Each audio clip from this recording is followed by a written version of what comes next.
आयकर गणना return file करने के लिए इनकम टैक्स का ऑफिशियल वेबसाइट में विजिट करना है और अपना यूज़र आईडी और पासवर्ड को एंटर करके यहाँ पर कंटिन्यू पर क्लिक कर देना है। यहाँ पर क्लिक करने के बाद में आप अपना पासवर्ड डालेंगे। उसके बाद में यहाँ पर इस प्रकार से आप होम पेज में पहुँच जाएंगे। आयकर विवरणी ITR का यहाँ पर निर्धारण वर्ष चुनना है, तो यहाँ पर हम असेसमेंट ईयर 2023-24 को सेलेक्ट कर देंगे। उसके बाद में ITR फाइलिंग करने का माध्यम में ऑनलाइन पर क्लिक करेंगे और उसके बाद में जारी रखने पर क्लिक कर देंगे। साथ ही उसके बाद यहाँ पर इस प्रकार से यह पेज ओपन हो जाता है। यहाँ पर आप अगर पहले भी इस फाइलिंग को सबमिट करने का कोशिश किए थे तो फाइलिंग फिर से शुरू करने का ऑप्शन आता है, और अगर आप पहली बार अपना ITR को फाइलिंग करेंगे तो यहाँ पर नया आयकर विवरणी फाइल करने का ऑप्शन आ जाता है। नई फाइलिंग शुरू करने का ऑप्शन आता है, तो यहाँ पर हम नई फाइलिंग शुरू करने का ऑप्शन पर क्लिक कर देंगे। उसके बाद में यहाँ पर इस प्रकार से ऑप्शन आता है, तो यहाँ पर आप इंडिविजुअल पर क्लिक करेंगे और उसके बाद में कंटिन्यू पर क्लिक कर देंगे। उसके बाद इस प्रकार से यह ऑप्शन आ जाता है। अब यहाँ पर ITR 1 को चयन करेंगे और आगे प्रोसेस पर क्लिक कर देंगे। प्रोसेस पर हम जैसे ही क्लिक करते हैं तो यहाँ पर एक जनरल डिस्क्लेमर ओपन हो जाता है। यहाँ पर आप चाहें तो इसको पढ़ सकते हैं, नहीं तो यहाँ पर कंटिन्यू पर क्लिक कर देंगे। ITR 1 को वही व्यक्ति फाइलिंग कर सकते हैं जो सैलरी पर्सन होते हैं। जिनका सैलरी आता है ऐसे व्यक्ति ही ITR 1 को भरते हैं। तो यहाँ पर हम ITR 1 को भरने के लिए पात्र हैं, इसलिए यहाँ पर आगे हम प्रोसेस टू ITR फाइलिंग पर क्लिक कर देंगे। उसके बाद में यहाँ पर इस प्रकार से ITR फाइलिंग करने के लिए यह ऑप्शन इनेबल हो जाता है। यहाँ पर आगे लेट्स गेट स्टार्टेड पर क्लिक कर देना है। अब यहाँ आगे अदर्स पर क्लिक करेंगे और कंटिन्यू पर क्लिक कर देंगे। उसके बाद में यहाँ पर डेटाबेस को सुरक्षित रखने के संबंध में या त्रुटि ना हो इसके संबंध में एक पॉपअप ओपन हो जाता है, तो यहाँ पर हम ओके पर क्लिक करेंगे और उसके बाद आगे बढ़ जाएंगे। सबसे पहले यहाँ पर कर्मचारी का पर्सनल इन्फॉर्मेशन को दिखाया जाता है, जहाँ पर Aadhaar card, PAN card, bank detail, email ID, mobile number सहित सभी जानकारी को एक बार अच्छे से चेक करना है और उसके बाद में कंटिन्यू पर क्लिक करना है। सेकंड ऑप्शन में ग्रोस टोटल इनकम का ऑप्शन आ जाता है। फॉर्म 16 के अनुसार आपका इनकम यहाँ पर मैच करना चाहिए। इस कर्मचारी के मामले में छत्तीसगढ़ में सरगुजा और बस्तर संभाग में आदिवासी क्षेत्र भत्ता दिया जाता है, तो यह छूटा हुआ है तो उसको यहाँ पर फिल कर देते हैं। तो इस कर्मचारी को आदिवासी क्षेत्र भत्ता 1800 रुपया दिया जाता है, तो यहाँ पर इसको हम क्लिक कर देते हैं और उसके बाद में यहाँ पर बाकी अन्य जो भी सुविधाएं हैं ये इन कर्मचारियों के लिए लागू नहीं होते हैं। उसके बाद में यहाँ पर हम कंटिन्यू पर क्लिक कर देंगे। अगले ऑप्शन में सैलरी के अलावा इस कर्मचारी के लिए और कौन कौन से आय के स्रोत हैं उसके संबंध में यहाँ पर जानकारी देना होता है। तो यहाँ पर इस कर्मचारी के लिए कोई भी अन्य आय का स्रोत नहीं है, तो यहाँ पर बाकी जो ऑप्शन है उसको नो पर सेलेक्ट करते जाना है और कन्फर्म पर क्लिक कर देना है। उसके बाद यहाँ पर अब टोटल डिडक्शन का ऑप्शन आ जाता है। यहाँ पर कर्मचारी का जितना कटौती हुआ है उसके संबंध में जानकारी को यहाँ पर देना है। तो किसी भी कर्मचारी को धारा 80C के तहत 1,50,000 तक का छूट दिया जाता है, तो इस कर्मचारी का जो छूट है वो 92,088 रुपया है। उसको यहाँ पर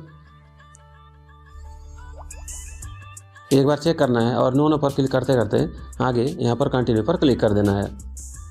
यहाँ पर जैसे ही क्लिक करते हैं उसके बाद में अब अगले स्टेप में यहाँ पर कुछ इस प्रकार से यह पेज ओपन हो जाता है।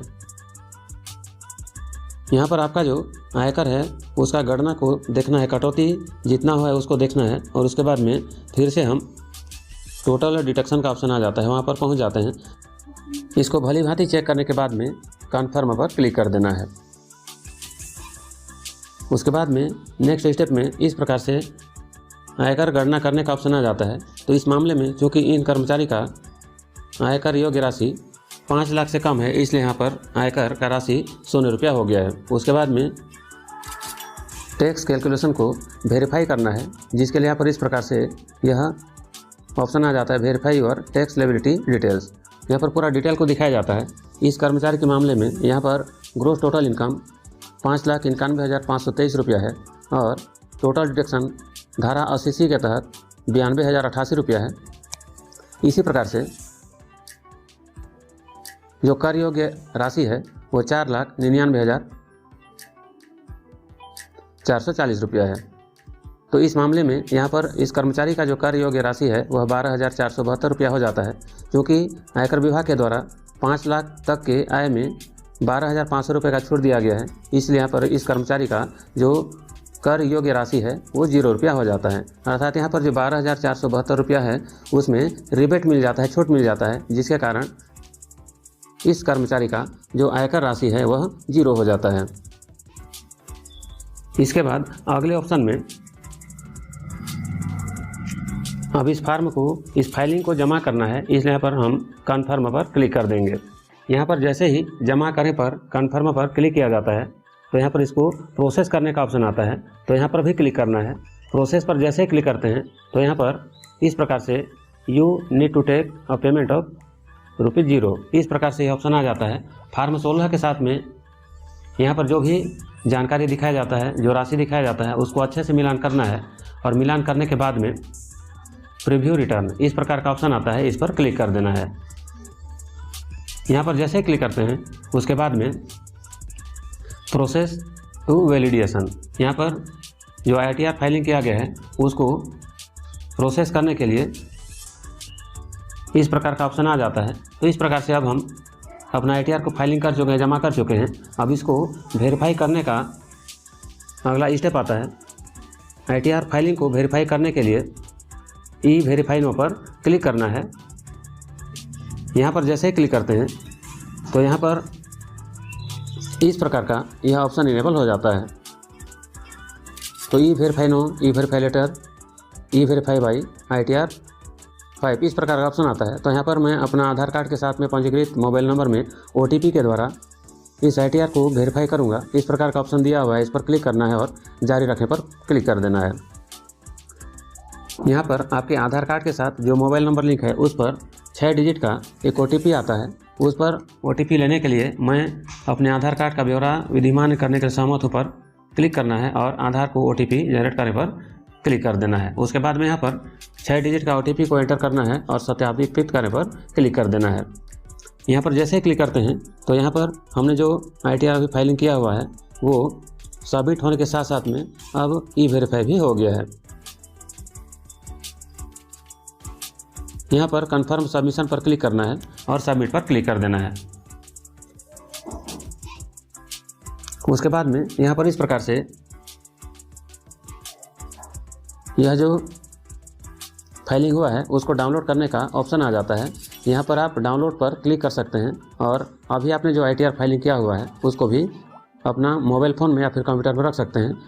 तो यहाँ पर जो फाइलिंग हुआ है इसको अब इनकम टैक्स का हेड ऑफिस में भेजने का ज़रूरत नहीं है, क्योंकि यह जो ITR फाइलिंग हुआ है वह ऑनलाइन मोड से वेरीफाई हो चुका है। तो इस प्रकार से आप बड़ी आसानी से अपना मोबाइल फ़ोन से ही आयकर गणना रिटर्न फाइल कर सकते हैं।